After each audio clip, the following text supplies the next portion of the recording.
Risalgono indietro nel tempo all'epoca del governo Conte e non a quello attuale, guidato dalla premier Giorgia Meloni, le prime intercettazioni agli attivisti dell'organizzazione non governativa Mediterranean Saving Humans impegnati nei soccorsi dei migranti in difficoltà nel mare Mediterraneo centrale.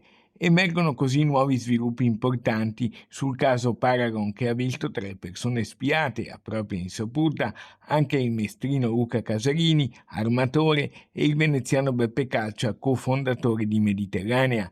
Caccia, al di là di quelli che siano i governi e i tempi, ribadisce le proprie perplessità e preoccupazioni. Noi ci chiediamo che cosa pensavano di trovare nei nostri telefoni, le attività di Mediterranea, le nostre missioni di soccorso, la solidarietà con gli ultimi, la solidarietà con chi soffre. Tutto questo è controllato e monitorato ogni giorno dalle autorità. Noi siamo preoccupati invece per la sorte di tante persone con cui siamo in contatto in Libia e in Tunisia. La paura è che si possa aprire il classico vaso di Pandora con effetti dilaganti e pericolosi. La richiesta è di fare chiarezza.